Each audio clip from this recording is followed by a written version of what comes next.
तो देखिए, कर्नाटक में भी राम के नाम पर संग्राम हो रहा है। क्यों, ये आपको बताते हैं। कर्नाटक में रामनगर का नाम बदल दिया गया है। रामनगर का नया नाम बेंगलुरु दक्षिण रखा गया है। बीजेपी ने फैसले का विरोध किया है। बीजेपी लगातार इसको विरोधी बता रही है फैसले को। बीजेपी ने फैसले को राम विरोधी बताया है। बीजेपी ने फैसले को पर्सनल एजेंडा बताया है कांग्रेस का। कर्नाटक में बीजेपी कांग्रेस में आपस में ठनी हुई नजर आ रही है। तो देखिए किस तरीके से रामनगर का नाम बदलकर दक्षिण बेंगलुरु कांग्रेस की तरफ से किया गया है, जिस पर बीजेपी अब कांग्रेस पर हमलावर है।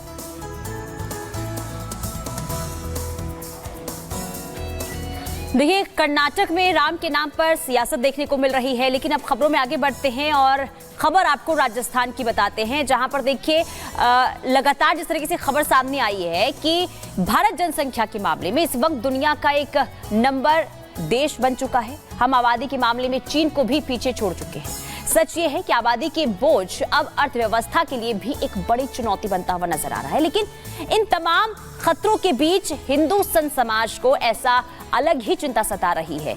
इस मुद्दे को लेकर अब प्रेमानंद महाराज ने अपनी चिंता जाहिर की है, और क्या है उनकी चिंता और उनका चिंतन कितना जायज है, इस रिपोर्ट के जरिए आपको बताते हैं।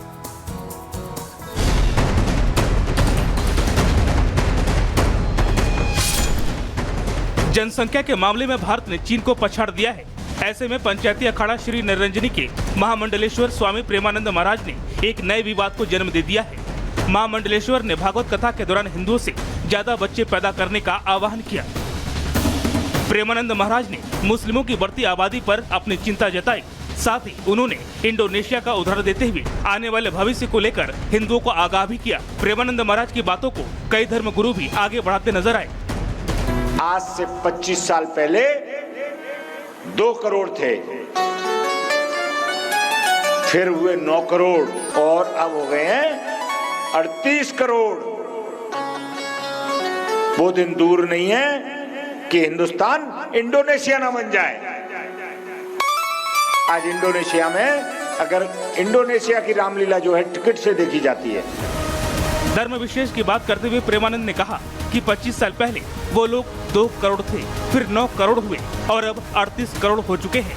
ऐसे में हिंदू बहनों को सोचना होगा। महामंडलेश्वर ने साफ कहा कि वो 8-8 बच्चे पैदा कर रहे हैं। ऐसे में हिंदुओं को कम से कम 4 बच्चे पैदा करना चाहिए। एक आदमी के कितने पुत्र होते थे? भागवत में लिखा है 60,000 और अब एक ज्यादा से ज्यादा 2। परंतु आज इस बात की चिंतन और चिंता करने की आवश्यकता है। इस भारतवर्ष को अगर हिंदुस्तान बनाना है तो हमारी माताओं को एक नहीं, कम से कम एक परिवार में 4-4 पुत्र होना चाहिए।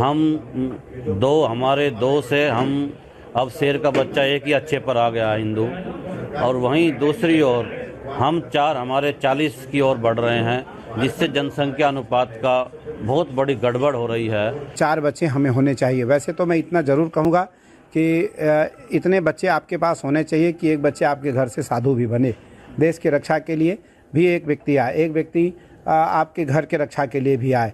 तो मुझे लगता है ये समयानुसार शास्त्र का, परंपराओं का और सामाजिक ज्ञान का भी विषय है। महामंडलेश्वर प्रेमानंद पहले संत नहीं है जिन्होंने इस तरह का बयान दिया। इससे पहले कथावाचक देवकीनंदन ठाकुर और प्रदीप मिश्रा भी इस तरह के बयान दे चुके हैं। तो हाल ही में असम के मुख्यमंत्री हेमंता ने जनसंख्या की सच्चाई को देश के सामने रखने की कोशिश की थी, जिस पर जमकर सियासी बखेड़ा भी देखने को मिला था। इस बीच ये जानना भी जरूरी है कि जनसंख्या पर लोगों का क्या सोचना है। बिल्कुल करना चाहिए, वरना 2047 तक 50% मुस्लिम की आबादी देश में होने जा रही है और फिर आगे इस्लामीकरण के लिए देश बढ़ रहा है। इसलिए प्रेमानंद महाराज जी जो कह रहे हैं, हिंदुओं पे इस पे बहुत गंभीर से विचार करना चाहिए। 4 बच्चों का आशय सिर्फ किसी और अन्यथा चीज़ों पर न ले जाएं, इस चीज़ पर ले जाएं कि जैसे कि एक भाई होता है, पहले के ज़माने में 4-4, 5-5 बच्चे होते थे घर में, रिश्ते ख़त्म होते जा रहे हैं। हिंदुओं से कहा है कि 4 बच्चे पैदा करें, तो उसके पीछे ये है कि तमाम अन्य धर्म के लोग 4 बच्चे 6 बच्चे पैदा कर रहे हैं, देश की आबादी को बढ़ाने का काम कर रहे हैं। देश की आबादी के साथ वो अपने धर्म को और बढ़ाने का काम कर रहे हैं। देश में तेजी से बदल रही डेमोग्राफी को देखते हुए जनसंख्या कानून की मांग भी उठ रही है, क्योंकि यही एक जरिया है डेमोग्राफी को संयमित रखने की। लेकिन जब भी जनसंख्या कानून लाने की बात शुरू होती है, विपक्ष दल तुष्टिकरण का राग अलापने लगते हैं। Bureau report, Republic Bharat. तो देखिए, अब जनसंख्या को लेकर यहाँ पर तमाम चीजें सामने आ रही, लेकिन अब आपको आंखें खोलती एक रिपोर्ट दिखाएंगे जिसके जरिए आपको पता चलेगा कि जनसंख्या में किस तरीके का असंतुलन जो है वो पैदा हो गया है आबादी पर। ये आंखें खोलती रिपोर्ट पीएम की आर्थिक सलाहकार समिति की तरफ से रिपोर्ट आई है, जिसमें आपको बता दें कि आबादी में हिंदुओं की हिस्सेदारी अगर कहें तो 7.82% घट गई है। आबादी में मुस्लिमों की हिस्सेदारी 43.15% बढ़ गई है।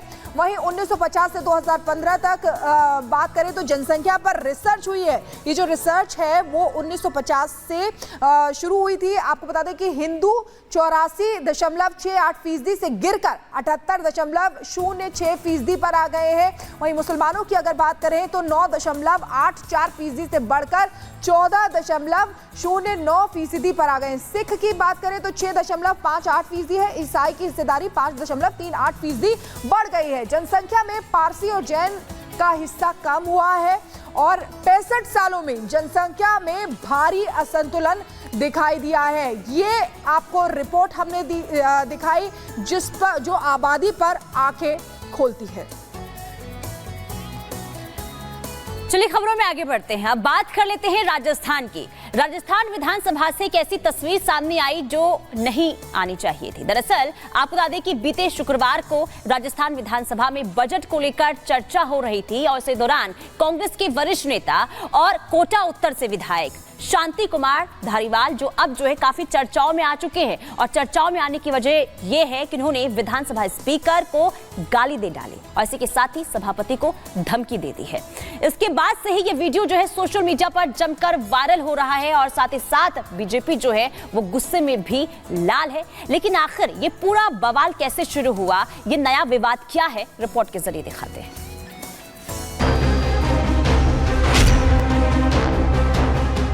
शांति धारीवाल की गिनती यूं तो राजस्थान कांग्रेस के बड़े नेताओं में होती है, लेकिन आए दिन वो अपने बयानों को लेकर गलत वजहों से चर्चा में रहते हैं। इसी कड़ी में एक बार फिर शांति धारीवाल अपने विवादित बयान को लेकर सुर्खियों में आ गए हैं और विवाद भी ऐसा कि वो थमता नहीं दिख रहा है। आज 65 लोग हो रहे हैं बोलने वाले मानी। अरे वो तो कितने ही बोलने वाले हो तो देर तक चला लेना, लेकिन 5 मिनट दे दो। आप बोलिए 30 मिनट। नहीं देना तुम्हें। 30 मिनट से अधिक बोलिए हो। हैरानी ये है कि कांग्रेस सांसद शांति धारीवाल ने न सिर्फ सदन की मर्यादा को तार-तार किया, बल्कि उन्होंने स्पीकर के लिए ऐसी भाषा का इस्तेमाल किया जिसकी उम्मीद किसी को नहीं थी। लेकिन सदन की मर्यादा को चूर-चूर करते हुए कांग्रेस सांसद धारीवाल ने न सिर्फ बजट सत्र में प्रश्नकाल के दौरान टोके जाने पर स्पीकर के लिए अभद्र भाषा का प्रयोग किया, बल्कि उन्हें धमकी भी दी। आज 65 लोग हो रहे हैं बोलने वाले मानी। अरे वो तो कितने ही बोलने वाले हो तो देर तक चला लेना, लेकिन 5 मिनट दे दो। आप बोलिए 30 मिनट। नहीं देना तुम्हें। 30 मिनट से अधिक बोलिए हो।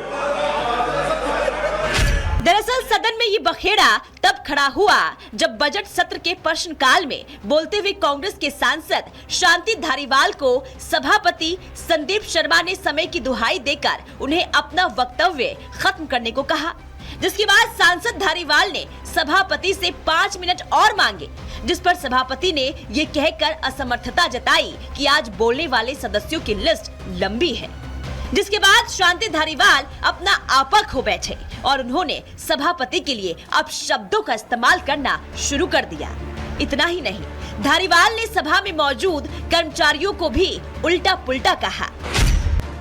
विधानसभा में अपशब्दों के इस्तेमाल का ये वीडियो देखते ही देखते सोशल मीडिया पर भी वायरल हो गया, जिसे लेकर जहां सोशल मीडिया पर लोग सवाल उठा रहे हैं, तो वहीं बीजेपी ने भी उनके रवैये को लेकर आलोचना की है। बीजेपी प्रवक्ता शहजाद पूनावाला ने सदन में कांग्रेस सांसद के इस व्यवहार पर सवाल उठाते हुए सोशल मीडिया एक्स पर लिखा है, प्रियंका वाड्रा और सोनिया गांधी के पसंदीदा विधायक और पूर्व मंत्री शांति धारीवाल ने राजस्थान विधानसभा में कुर्सी को गाली दी और धमकियां दी। इससे पहले मंत्री रहते हुए धारीवाल ने राजस्थान की बलात्कारों में नंबर 1 बनने को ये कहकर उचित ठहराया था कि मर्दों का प्रदेश है। क्या ये मोहब्बत की दुकान है? राहुल जी, कोई कार्रवाई? हालांकि कांग्रेस सांसद शांति धारीवाल और सभापति संदीप शर्मा के बीच हुए इस नोकझोंक के बाद दोनों नेता आपस में मुस्कुराते हुए बात करते नजर आए, लेकिन सदन की मर्यादा को तार-तार करने वाली इस घटना पर पूरे देश में बवाल मचा हुआ है। सभी को इंतजार है कि सभापति सदन का मान बरकरार रखने के लिए कांग्रेस सांसद को इस सड़क छाप भाषा के लिए क्या सजा सुनाते हैं। Bureau report, Republic Bharat. तो देखिए, माननीय है, लेकिन सदन में जिस भाषा का इस्तेमाल किया गया है उससे कई सवाल भी उठ रहे हैं। और लेकिन विवाद ही शुरू कैसे हुआ, रिपोर्ट के जरिए आपने देख लिया। लेकिन देखिए, विवाद में सांसद शांति धारीवाल जो है एक बार फिर से आ चुके हैं और लगातार इन पर अब सवाल उठने लगे हैं। स्पीकर को गाली देने का आरोप लगा है, जो हमने रिपोर्ट के जरिए भी आपको दिखाया। इसके अलावा देखिए, राजस्थान विधानसभा में अभद्रता का इस्तेमाल किया गया है। सभापति को धमकी देने का भी आरोप लगा है। तो सवाल यही उठता है कि आखिर सदन की गरिमा को क्यों चोट पहुंचाई जाती है। आगे बढ़ते हैं और अगली खबर की बात करते हैं। कहते हैं कि पुलिस या जांच एजेंसी अगर अपनी पर उतर आए तो वो जहन्नुम में भी हाथ डालकर अपराधियों को निकाले। कुछ ऐसा ही दिखाई दिया है देश की राजधानी दिल्ली और इससे सटे एनसीआर में, जहां सीबीआई ने छापा मारकर फर्जीवाड़ा कर रहे एक बड़े रैकेट का पर्दाफाश किया है। कैसे फर्जीवाड़े को अंजाम दे रहा था वो नेटवर्क,